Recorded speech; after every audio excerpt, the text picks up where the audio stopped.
Hi everyone, welcome to today's artist conversation. I'm Zoe. Today I'm very pleased to be joined by emerging artist Aria Targett. By fortunate coincidence, Aria is currently exhibiting at a web gallery with another talented artist, Jude. And so we decided to hold today's conversation here so you can see we have a very beautiful, interesting work behind us. And later I will ask Aria have us to explain this work. And although the exhibition may have ended by the time this video is released, but I hope today's conversation will offer our audience another way to engage more deeply with Aria's work and her creative process.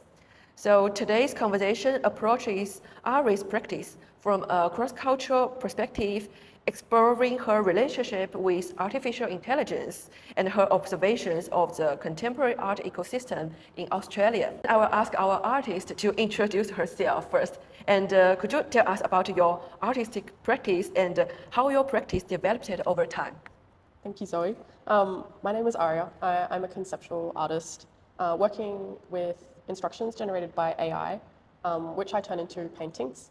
I normally paint onto found objects, just because I like to be resourceful with the materials I use. I also use found paints normally in my practice, not in this exhibition, but in my work. A deep inspiration of mine is Solar Wit. Yeah, I really love this artist. Yes, my favorite. He was first introduced to me in an art class in high school, and I think everything just like clicked in my brain. Like I feel like it made sense for me as an artist, and I think ever since then I always wanted to use him in my practice. Solar Wit, he is kind of like the founding father of conceptual art and serialism, which is using instruction-based artwork, and a lot of it is the notion of the ideas, the artwork, rather than the final product. You know, so more focused on the process than the result. Yeah. Over the years of my practice, it has changed quite a bit. I used to make like works based on where I grew up in Cairns, but since moving here to Brisbane, I have noticed that the works I made was still using instructions or just a simple process to create an artwork. And I would find myself analysing how I thought and felt throughout that process, and how I would take it. And I actually found that a lot of the things that I do is run by ego and my fear of judgment from others, but also myself as well. And that made me learn a lot about myself, but also I think over like my bachelor's, it was a lot of accepting that part of myself. I have like this crazy pursuit of perfection too, and perfection being unattainable, mistakes are bound to happen, and it's actually like a very human thing. And this was very interesting to me, and why I really struggled with failure. And I think in my final trimester of my bachelor's, right before my grad show, I found how I could incorporate Solar Wit in my process. And the best way for me to do it was to resurface this question of who is the artist by incorporating AI and getting AI to generate these instructions. And so when I first met Aria and first met her at her studios, I'm very interested in her describe herself cooperating with AI, like her set. Yeah. And I find the word cooperation is very particularly intriguing. How do you understand your relationship with AI? Yeah. So, I think I was predetermined to use AI in art because a lot of people resist it and are against it, because I think there's a lot of fear in this technology that seems sentient, or like it has its own mind, or like it's almost like it's trying to be human. And instead of generating images, I wanted to resurface this question of who is the artist in art making by, I actually want to say beforehand though, There's that Solowit actually did these like wall drawings, yeah, where he would give instructions to galleries, and they would have the instructions and interpret them and put them onto the wall. And he would ask this question of who is the artist. Is it him that writes the instructions, the idea, or is it the installers who paint the instructions onto the wall? And I think this is where this question of authorship comes back again by using AI and using it as a collaborator in my process of it's only telling me what to do, but I'm putting in the labor, my hand in making these paintings and doing what it says. And I think in the process I found that it is quite limited, and it requires a lot of human input in order to get an appropriate set of instructions, you know? Yeah. And I think that's fascinating to me, that I'm doing what this machine says, but I need to do all these steps in order for the machine to do the right thing, you know? And it's something I've learnt as well is that it fails to be creative. A lot of instructions are quite repetitive, and I think it being a collaborator in my process, it's frustrating to not have that control all the time. Yeah. After hearing what you said, and I can feel like why you said yourself is a conceptual artist. So you are provide a question, not just like do pure painting. So and you also give us some details about this new work.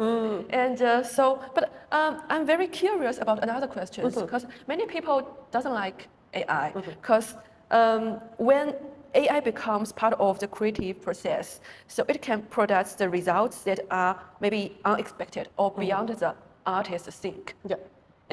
Or beyond the directly control. So how do you consider the relationship between control and unexpected situation?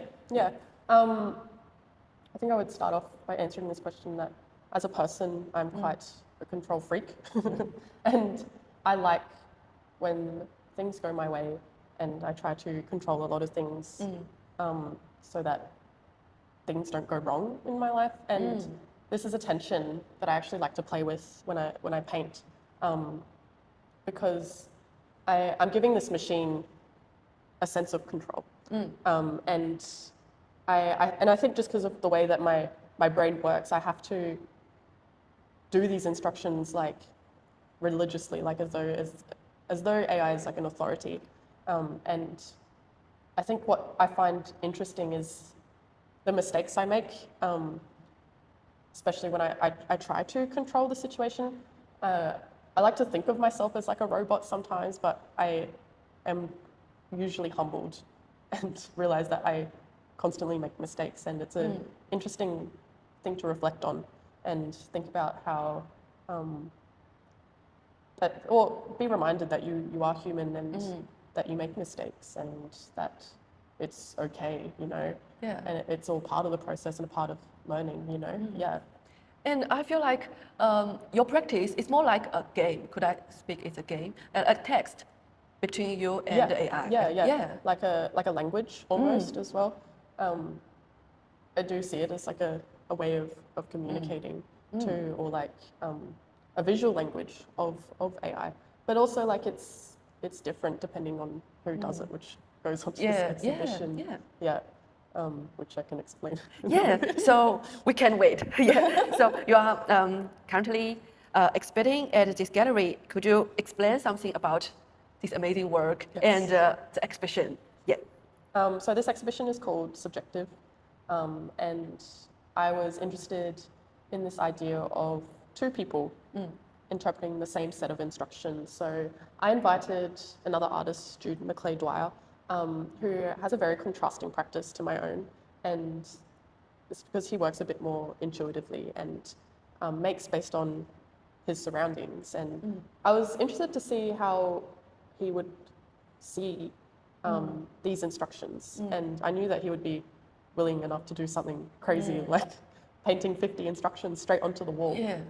So in this exhibition we have two walls. We split the gallery in half. I have my side and he has his side, and on the walls we are painting these instructions that have been generated by AI. Throughout the gallery we also have self-portraits as well, and this kind of gives a glimpse into ourselves and our practice and the way we think as well. And I think it's quite interesting to see that, or eye-opening as well, that not everyone thinks like me and that we're not all the same. And it's quite nice to be vulnerable with those decisions, and even just like interpreting single words as well is really, really interesting. Yeah. Yeah. Yeah. Except AI, and I understand you are also a cross-cultural artist. And has your cross-cultural background influenced the way you think about or make art? And could you explain or tell us something about these cultural background things? Yeah. I have a cultural background of Malaysian Portuguese. That's where my mum's from, but I was born here in Australia. And although I used to feel like it should influence my practice, it doesn't influence my practice anymore. I don't feel like it should, because I feel quite comfortable with my cultural background, and I am happy to share it with other people. And it's not something that causes me like crisis with my identity. It's something I'm very open with accepting, and I love it. And I find that my practice and my identity, I think of myself more with how my brain works and my mind and the way I think and feel, and that's... Yeah, because we know Australia is a multicultural country, and sometimes when many people come from different countries, have different cultural backgrounds, and sometimes artists from different cultural diverse backgrounds are expected to represent a particular culture or identity. So have you ever felt this kind of pressure? No. I love this answer. No, because like I said before, like it's something I'm very comfortable with and comfortable with sharing, and not something that I feel like needs to be spoken about. I feel like it's more interesting for me to speak about the psychology and the philosophy of the human experience, and why we feel and think about things. Yeah, I just feel like not just a cultural or identity, they're not limitations for you to become an artist. So it's all based on what you are interested in and what you want to show your concept. Yeah. So based on your practice so far, and could you describe something about the contemporary art ecosystem in Australia? So it's a very similar questions like last time I asked another artist, Rosemary, and I just feel like for emerging young artists, maybe do you have some experience can speak? I think the Brisbane art community is thriving, and I think the people in it have a lot of passion, and I think it has potential to grow as well. Which I'm very excited about. Other cities like Melbourne obviously have a bigger and more competitive art ecosystem. And I think that's actually an advantage here in Brisbane, because there's more potential for people to grow and experiment and make do with what we have here. I'm planning to do my honours in Melbourne next year, and then I would love to bring it back and share what I've learned as well. The last question about, do you have any advice or suggestions you want to give to emerging young artists or some artists like you, or give yourself some suggestions? Yeah. I think if I were to give advice to other emerging artists, I would say to stay true to yourself and stay true to your practice and what you value, and do more things that make you uncomfortable in order to grow, and say yes to more things. There's a lot you can learn from being in uncomfortable positions, even if you like do bad, you know. It's all part of the process, you know. Yeah. If I were to give myself more advice, my youngest self, I would say to use the studio more. The studio is a very valuable place, and community is actually very important. I've learned that now, the value of community, and talking with your peers and your lecturers as well, and going to art openings and cultivating, looking after the community, because then it will look after you as well, you know. And making art too. Yeah, not just yourself. You are doing art yourself always. Yeah. And we need to discuss and change our ideas Yeah. with other artists. Yeah, and always. not taking it like personally either. Feedback is always great to receive, and not realize that it's something wrong with you and your practice or doing something wrong. Yeah. It's just to make you be better, be a better artist. Try different things. Yeah. Thank you so much for Aria for today's conversation and for sharing her artistic practice, different experience about art and reflections on AI and Brisbane art ecosystems. And I hope today's conversation will offer our audience several different ways to understanding her work and contemporary art practice. Thank you.